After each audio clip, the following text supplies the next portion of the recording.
Welcome to another episode in the Business Ready for Sale podcast series. My name's John Denton, and I help business owners get their businesses ready for sale, because a business that's ready for sale is well worth keeping. This episode is going to feature a chat that I had with a gentleman called Ketan Shah. Ketan and I have known each other for a long time now, and Ketan is an expert in business design, strategic business design, he calls it, and he's created a design framework called the SSS Business Design Framework. So we're going to be chatting about that, but just a little bit of background about Ketan. Since the year 2000, he's started, merged, acquired, operated, invested in, sold and listed 13 businesses. As well as doing all of that, he works with progressive business owners and institutions, professional services providers, to help them create a stable, sustainable and scalable business. So we've had many chats over the years, and I decided recently that we should record one of those chats because there's just so much that business owners can learn from it. Without further ado, let's have a listen to my conversation recently with Ketan. So it's my great pleasure to have Ketan Shah with me today to talk about designing business models. I see a lot of different business models when I'm getting businesses ready for sale, and a lot of them just don't suit selling a business. But more of that soon. So welcome, Ketan. Thank you, John. It's a pleasure being here. It's nice and cold to start the day off, but it's always a warm feeling talking to someone who's been in this industry for such a long time. Well, thank you for that. And well, it is winter, and cold keeps the mind fresh and keeps us awake. Yeah, for sure. I'll totally agree with that. Yes, absolutely. So just for the listeners, bit of background. I've known Ketan a long time, and Ketan's been working, designing a business model, strategy, I guess you would call it, or process, Ketan. And I've seen it in action. I've seen it with a client that he used it for and had a great success. And recently, Ketan presented to my mentoring group, my Business Owners Taking Action group. And all the stuff that I've been telling that group for like 20 plus years, he blew out of the water in 5 minutes. Well, that was definitely not the intention, John, but things have changed over the years, and if you don't, as business owners, if you don't move along with it, we get left behind. And it's always good to take a different slant on things, for sure. I mean, there's no one way; it's always right. So, but tell us, Ketan, how did you get into this? What little bit about your background, so people know where you're coming from? Yeah. So, look, I was a trained sort of engineer, robotics and software engineering, like by background, but moved into sort of looking at businesses a little bit deeper when I got a really up close experience in an early startup where we had gone on to develop the world's first solid state refractive laser system for eye surgery. And that's where it all started, and got first-hand experience into what to look for when you start a business, and how do you get it to a point where people are really excited about it. So ever since then, it has always been a passion project of mine to understand businesses a little bit better, in all sorts of different ways, whether it's through a customer's eye, or it's through an investor's eye, or it's through a buyer's eye. What do they look for, and why? What is the reason underneath it all? What are we trying to do here as business owners? Okay, and What conclusion did you come to? What are buyers looking for example? Look, in most cases, in all of the businesses, and I think I've talked about this so many times over and over again, including within that group. Any any person or individual or business who comes in touch with your business is, in a nutshell, looking for only three things. Uh, is the business stable? Am I safe buying a product from you? Yeah, Is it sustainable? So if I have a problem, can I come back to you? Um, and it will be serviced, or I will be taken care of. And lastly, is it scalable? Because I don't want to be the only person using your product. I want others to be using the product and experience it. So I know how to use it a little bit better through reviews um, and feedback from other people to better use the product or service you brought out to the market. So everyone's looking for three things: stability, sustainability, and scalability. And that goes same across the board, whether it's an investor or a supplier supplying to you. It is it is same across the board. So it just yeah, makes sense to design a business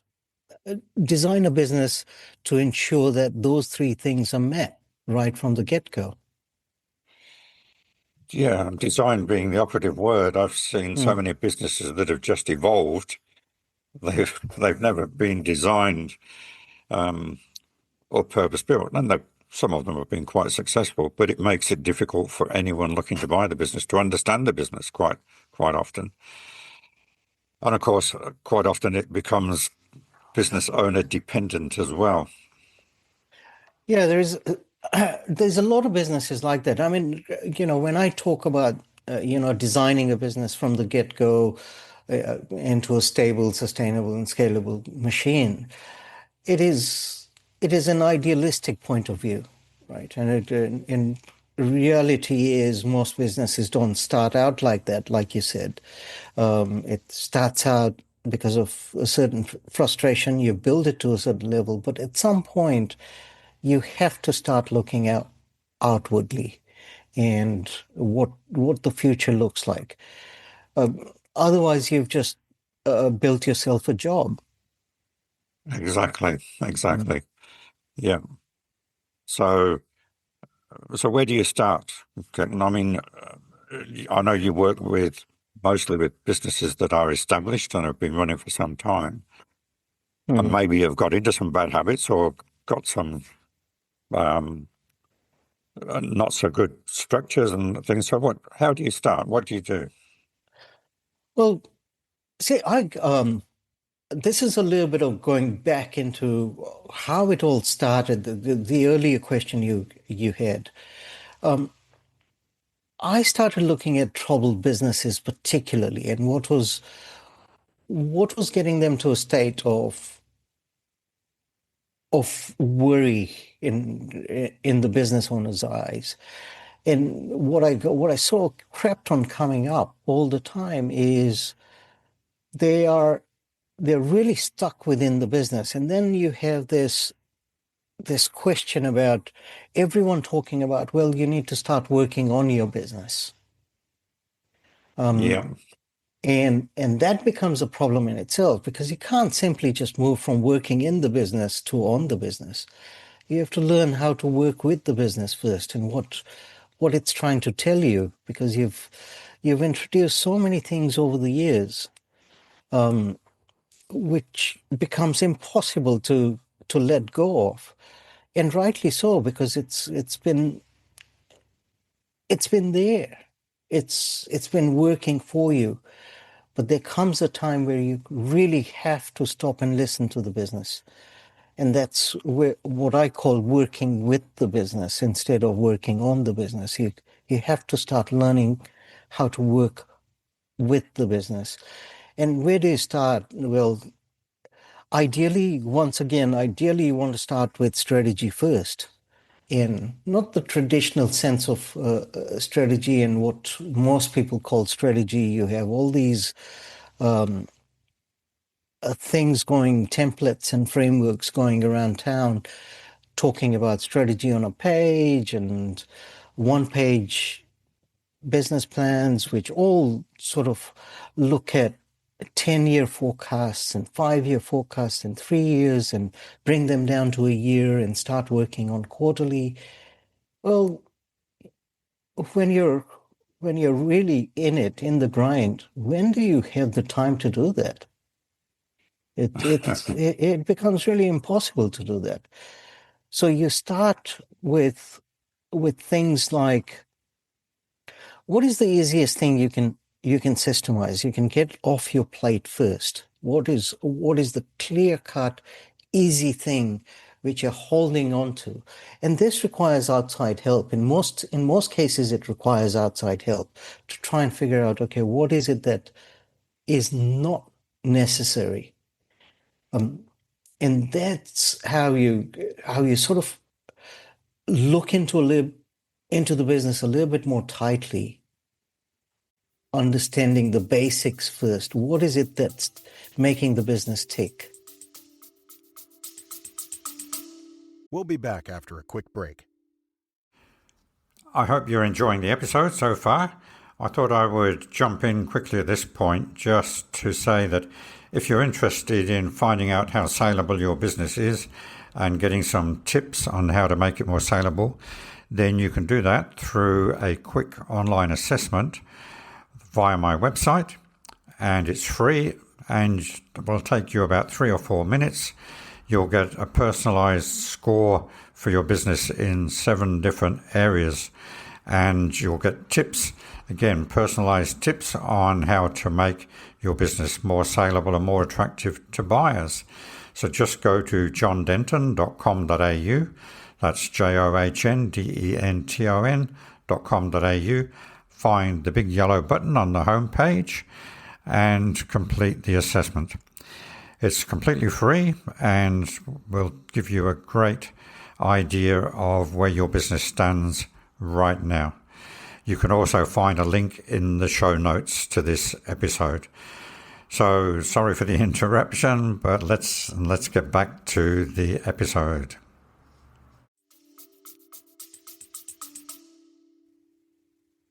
So these are the things that the business owner really shouldn't be doing because it's not a high payoff activity for them. Yes, exactly. I mean, look, sometimes it's one of those things where what you think is important really isn't. And the basis of how to determine what is important and what is not is, and this is the basis of the model I talk about, which I call strategies, structures, and systems. It's a business design model where you sequentially look at core elements of the business. And you start off with strategy. By strategy, what I mean by strategy is, what is the unique value you bring to the marketplace? As a business or as the person, as the owner? As a business. Because otherwise, starting a business just on the back of, you start a plumbing business or an electrical business. It's just another plumbing business. Now, is it necessary for you to clog the market up? Because there are plenty of plumbers out there. So why are you clogging the market? If you're not bringing in any new value to the marketplace, you're simply clogging the market because you've just added another plumber onto the marketplace. But what if you started looking at, well, most plumbers work on house plumbing. I am not going to do house plumbing at all. I am going to do plumbing for gardens. Well, that's one step further. That's at least getting down to the nitty-gritty of what unique value you're trying to bring. That's just one step. But then there are plenty of plumbers doing gardening, plumbing for gardening. So what is it unique about you that is going to make a difference in the plumbing industry, in the gardening plumbing. And as you drill down deeper and deeper, you'll find your own perspective, not how-tos. How-tos are different because in this day and age, especially now with artificial intelligence, AI, how-to information is going to be all over the place. Finding how-to information is going to be everywhere. But what is your unique perspective? And Right. how are you going to develop systems around that? So your perspective counts, and that's how you bring new value to the marketplace. I love that expression, bring new value to the marketplace. Okay, fantastic. So now that I've done that, what's the next step? So I've decided where I fit in the market. I'm bringing unique new value to the marketplace. Now, how do I go on to scale the business and make it attractive? Right. So, I mean, before you even think about scaling, you got to nail, okay, now you brought some new value. You feel like until then, once again, strategy is all hypothesis. You think that this idea of mine will work. So the next step from there is how do you fulfill that value? So natural thing to do there is, right, to have the right people to be able to deliver on this value, which I supposedly think will be acceptable in the marketplace. Do I have the people to fulfill that value? Then secondly, do I have the hard resources to be able to deliver on that value as well? So Hard resources being hard resources being, well, if it's plumbing, for instance, you might need certain tools to right. So deliver it's on the the plant and equipment type stuff. And plant and equipment. Do you have access to accessories on a regular piping and a place like Bunnings near you where you can easily go and get your supplies from? Do you have enough supply chain logistics around you? So those are the things. Will you be able to completely procure, produce, and deliver on the value you're trying to right, bring right. to the market? And then the other resources, I think, uh, thinking along the lines of what you're talking is finance and time. Right. These are So that's things that a lot of business owners seem to struggle with. oh well, that's the third stage, right? So first you've established one thing. You're bringing in new value, which you think at this stage you're still thinking it is new value to the marketplace. You haven't really validated that. The second stage is will you be able to deliver on it? And the third stage then is all right. So there is people available who can deliver on that value. You can capture, you can hire those people, you can buy the supplies, you've got the tools available to you. The next thing, obvious thing is, do you have the finance to buy the supplies, to buy the resources, to buy the people, to hire the people to get aligned with you in delivering this value? So that's your third. Now, once those three things, and it goes down to three words which have been plastered around the world, especially in the early startup business arena, is there a desire in the marketplace? Then secondly is it feasible to deliver on that? And then thirdly, is it viable? So can you make money out of it? Yeah, yeah. So it checks all three of those at a very early stage. But for an existing business, chances are you're already delivering in the marketplace. You're delivering some sort of value in the marketplace. However, what happens, chances are, the reason most businesses, and especially businesses in the middle who are just barely keeping the head above water, chances are there's three things which are troubling them. One of the biggest things is competition. You're you're literally every day that goes past, you're pricing yourself out of business. Yeah. Yeah. And how do you stop that? Well, how you stop that is going back and looking at, okay, what is the new value? What are the things I don't agree with the marketplace as it stands currently? And how do I change them? Yeah. Competition competing on price is just a race to the bottom, right?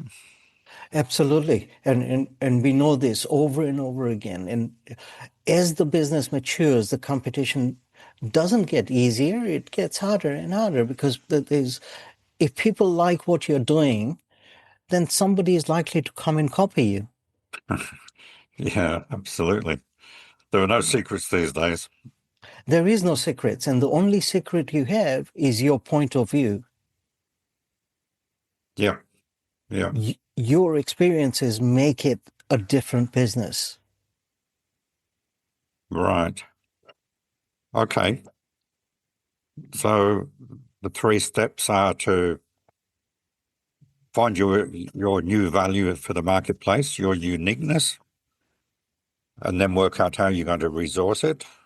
So how do you fulfill on that value And you've just proposed to the market? Yes. yeah. And again, going back to what you said previously, this is always assuming that there is a market for it. Yes. I've seen technical people, particularly in the IT world, start a business or think they're starting a business because they've created a brilliant product, but they've got no idea whether anybody wants it or needs it. So what I say is they've created a solution looking for a problem, Yes. you know, and then they wonder why nobody buys it. Yeah, and the standard advice to those people is usually you'll say, well, you need to go and talk to your customers, um, get some customer surveys going or interviews going, and then you'll know what problems they're facing. Unfortunately, that doesn't work either, right? Because customers are usually biased. Yeah, They have a set way of thinking about a particular way of doing what they want to do, and they cannot, without understanding the what I call first principles. Without understanding first principles, they cannot think beyond what they have already been using. And a classic example, I mean, we give this all the time. I think you might have given this example so many times previously. Is we would have never moved away from horses and carriages if we went and asked the customers. They wouldn't have. yeah, yeah. No, They would have. What is the classic phrase they give? Oh, they just would have asked for a faster horse or a faster carriage. yeah, yeah. And So New York would be so deep in horse manure that nobody would be able to go anywhere anyway. that's it. So how do you bring new value into the marketplace? Unfortunately, the answer is you you just have to try hypothesize your way into new value, um, trying different things, and that's how the iPhone came along. That's how cars came along. You just got to put something out there in the marketplace, and in this day and age, it's so much more easier to test and validate these new hypotheses Yeah, through the internet, through digital means. You don't really need to go out there and create a whole new product. yeah, that's right. It's interesting. You look at Apple and the products that they came out with. I mean, nobody was sitting around waiting for an iPod, for instance. Mm. Nobody was looking for or expecting a mobile phone without a keypad on it. That's where BlackBerry fell in a big hole by trying to persist with their handset with buttons on. Yes.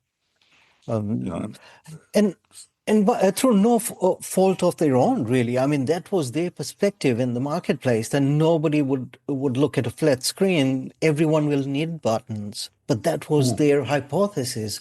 They took a stand in the marketplace, and who is to say they were wrong until the market validated it? yeah, yeah, So maybe we would still refuse to go for a flat screen and still insist on having buttons on the phone. And then the market would have been totally different. yeah, yeah, absolutely. So quite often customers don't know what they want. Um, I know working with business owners, they can't see. It's like you said before about identifying the problem and solving the problem. That's one thing. But with business owners and what I do, helping them get ready for sale, most of the time they don't know the problem that they've got. Mm, So until you point it out to them, until they mm. stop and think and you point it out to them, they don't know what the problem is themselves. And I know you talk a lot about, businesses getting stuck. They grow so to a point where now it's just totally, they can't scale up. Because again, typically the business owner is too much in the business. Right. I mean, again, that question of whether to be in the business or on the business is usually the biggest sort of driving force of a lot of the consulting and coaching sort of environments, where every time you see a coach coming into a business, they're forcing business owners to try and work on the business. Yes, I mean, theoretically it sounds really good, but got to understand, there's these business owners have never learned to work on the business right from the get-go. They've always been working in the business. So the first step is, how do they start working with the business? And that is to start understanding what is really ticking in their business, what is really working, and doing more of those things, rather than just stepping away and start writing business plans or what they call strategic planning and budgeting and forecasting. There is no need for, especially for budgeting and forecasting. There is absolutely no need for those. It's it's an invention which is of no value at all, just like stilettos and the necktie. The necktie and the stilettos don't have any value. Absolutely. In fact, they cause more harm um, than they create any value. But yet you see products like those in the marketplace. That's an interesting one. Yep. I mean, think about it. Oh, look, I've always resisted wearing a tie because, yeah, again, being an engineer as well, it's like, well, what's the purpose of it? You know, it may help you stop spilling food on your shirt or something. I don't know, but Yeah, but there is absolutely, there's no problem it solves. What problem does it solve? yeah, none, There you go. none. And yet you see those sorts of products in the marketplace all over. Stilettos, Yep. high heels for women, they do more harm than any other product I've ever seen. Yet there's a huge market for it. Yeah. Yeah. That's an interesting thought. Yes. Yeah, it's and this is what I mean is a perspective value, right? It doesn't necessarily have to give physical value. It needs to give a perspective value in the marketplace, right? So, and that is going one step further. But for regular businesses, ordinary businesses, it's only a slight shift to create new value in, if you like, in your world, and make a business sellable. Yeah. A slight shift in perspective and slight additional value into the marketplace. Yeah. Yeah. So have you got some case studies, some examples of businesses that you've worked with, Oh, without obviously naming the businesses, but yeah, I think the most relevant one in this sort of environment where we talk about, uh, everyone talks about, oh, there's so much competition in the market. We can't seem to make any profits. We're getting jobs, but we're pricing ourselves to virtually nothing and end up, you know, not having anything left over in the end. So how do you get rid of those sorts of things in simple terms? So the perfect example I've got in mind is, we were doing commercial windows, um, and aluminum and commercial windows. And the whole business was predicated on tendering and bidding for work. And that is the worst environment to be in. yeah. Where when you're literally competing on price. And how do you stand out in those sorts of environments? So what we ended up doing was refusing to tender on any of the projects Oh, that's interesting. and completely letting go of tendering.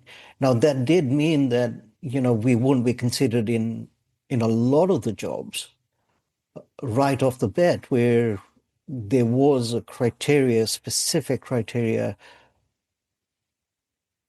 to be part of the book pool to be considered.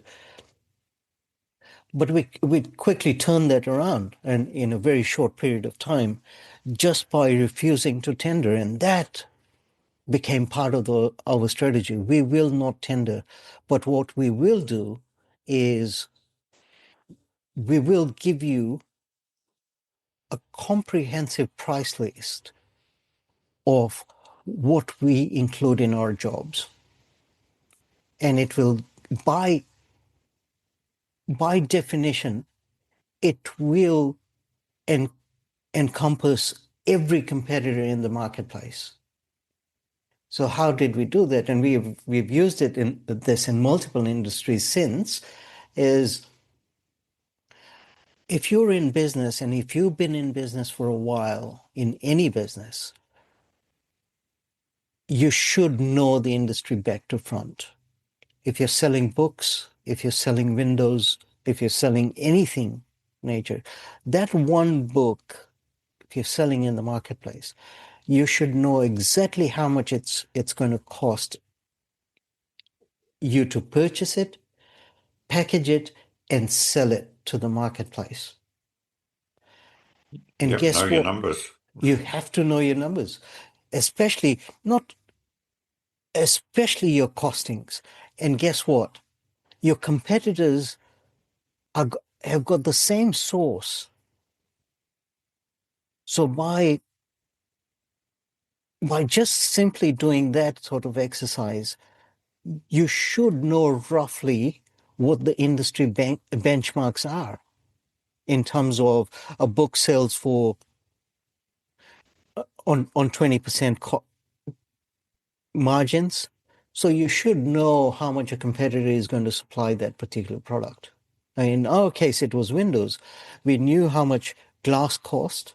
We knew how much the frames cost from different suppliers, because everyone in the industry is using the same framing systems, same glass suppliers. Most of the labor are coming from the same sources.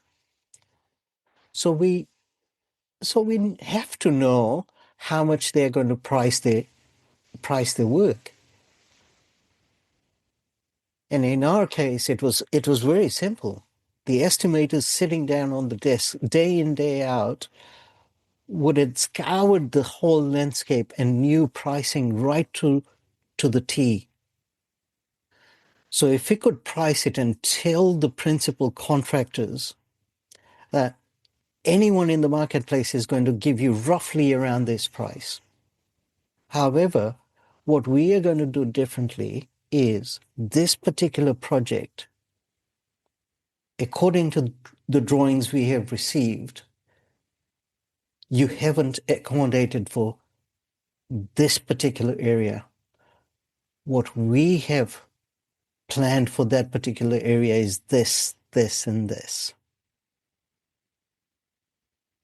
So offering something different. Something different within the same context. Now, I'll give you a concrete example. Perth Arena, for instance. The blue and white paneling you see there. Yep. That's a classic example of, that's a semi sort of government project. They wouldn't have given that project out without a tender process. And yet we won that project purely on merit because none of the competitors thought about the water ingress problem. How was water going to slip away from the building during rainy seasons? Right, right. And there was no frames in the marketplace, locally at least, who would sustain that water and pipe it out properly through the building and outside the building. So that was one solution which won us the project. Wow. Wow. Yeah. And nobody had thought about it. So that comes down to, being the expert in both the, I guess the marketplace, or what am I trying to say? In the solution, it's coming In up the with a solution, exactly. But you're also pointing out the problem to them, which they didn't know about previously. Yeah, we just put the question to them. How is the water going to be flowing through? Because that is going to help us determine how we put the panels on and the windows which go on those slanting Yeah. The sloping prefaces. roof. Yeah. Yeah. So that's going to determine how we frame that. So has the architects thought about water ingress? And they couldn't answer that question. Yeah, right. So that one specifically structured question, sort of, we knew what the answer was going to be. Absolutely, we knew, because we had the expertise in-house to be able to determine that. Yeah. Yeah. And the right framing structure to use. So those frames on the arena are a Belgium-based framing system. Yeah. Well, they get plenty of rain in Belgium, so they So would we have actually sorted that problem. Yeah, so what we ended up doing was we locked in the distribution for that particular framing system, so nobody else in Australia could get it. We weren't going to distribute the frames. We just wanted them for that particular project. Yeah. Yeah. And that's how you lock the rest of the market out. Right? Yep. Yep. So yeah, that's one example, but every business has that. If you look deep down, you've got something unique you can offer to the marketplace. And in our case, this was it. But it's the ability to go in and finding those little nuances which make you slightly more different. It doesn't need to be a whole lot different, but just slightly more different than the rest of the marketplace. Cool. Yeah. Okay.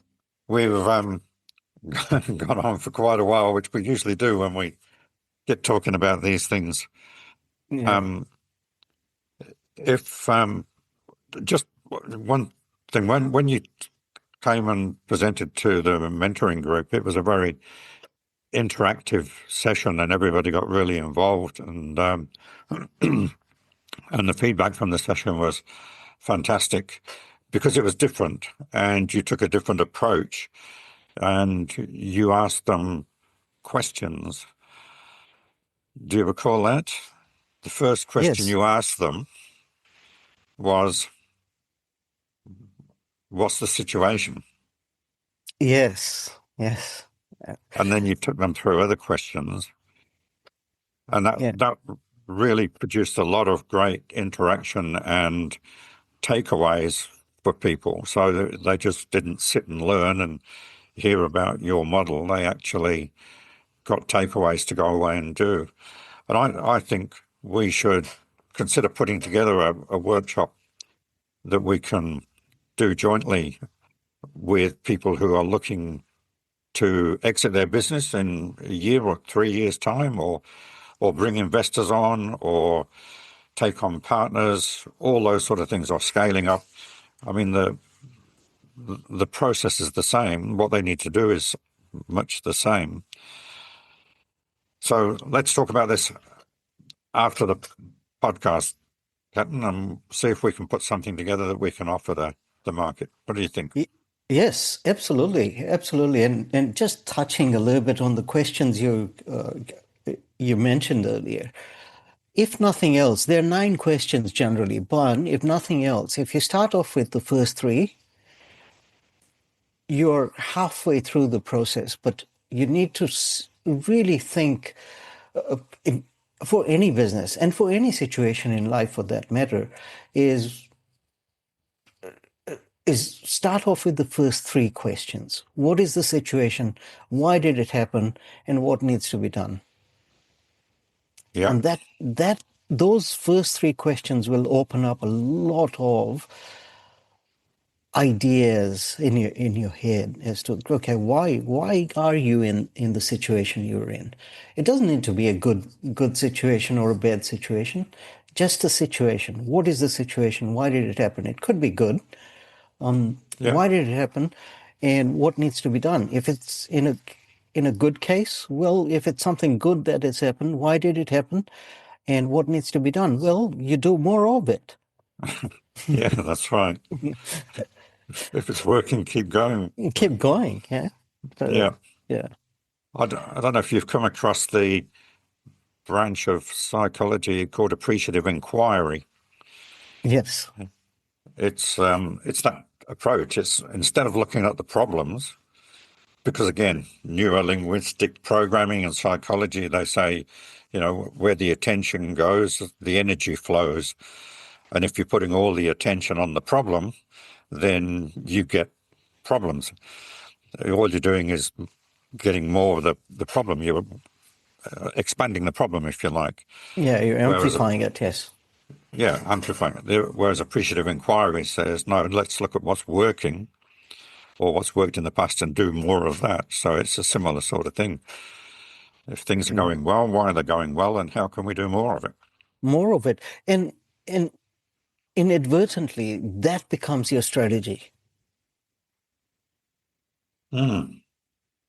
Right? Because you tend to, if you start doing more of what is working, you you tend to become an expert in those areas, and pretty soon you get better than most of the other people within the same landscape, and that gives you a competitive edge naturally without doing much. And it's motivating as well. It is absolutely. But yes, John, I'd love to do another workshop, another interactive sessions with people. This is what I do day in, day out. This is what I love to do. Looking at different areas, it gives me a certain level of motivation and things to think about. So if we haven't got a date or anything set up yet, but we'll do it. We'll make it happen. And if anyone's listening and they would like to know when that's coming up, then they can drop me an email at john@businessreadyforsale.com. They will both come to me. So register interest and we'll then keep you informed of when it's going to happen. If people want to contact you, how can they do that? They're more than welcome to visit the moksh.com website. That is moksh.com. And you'll find all the details there. There's my personal phone number is on there. Email is on there. So, okay, fantastic. And I'll put some of that information in the show notes as well. yes, and obviously in this day and age, you have a LinkedIn profile. So look for me there, and you'll find me.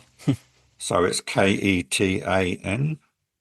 Yes, Shah. Shah, S-H-A. S-H-A-H. Yeah. Okay. Look, fantastic. It's been a great conversation, as it always is, and we keep expanding on these things. And let's put that workshop together, and we'll let people know about it and see how many more people we can help. Sure thing, John. It was a pleasure. It was nice having a chat. Should probably do more of this at some time. Yeah. Yes. There's lots of things we can do. So, well, thank you for that. Thank you for having. Thank you for having me. My pleasure. So bye for now. And so just to wrap up, we covered a lot of ground on strategic business design, and there's a whole lot more that we could have covered as well. But about the workshop, I'll set up a workshop with Ketan, and if you're interested, if you want to register your interest to be informed when it's happening and get in first, then send an email to john@johndenton.com.au. That's John Denton, denton.com.au, and we'll be in touch and let you know when it's happening. I hope you got a lot out of that session.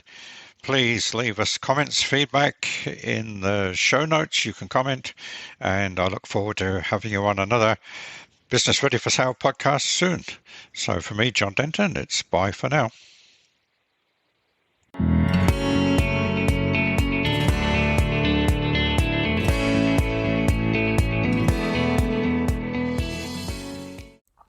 Thank you for listening, and I hope you got lots out of that episode.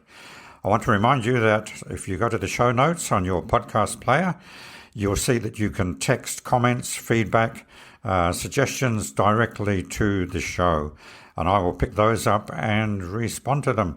So just go to the show notes and say where it says send a text message, and that will go directly to the show. So comments, feedback, and suggestions for future topics would be appreciated. From John Denton, thank you, and I look forward to you being on another podcast soon.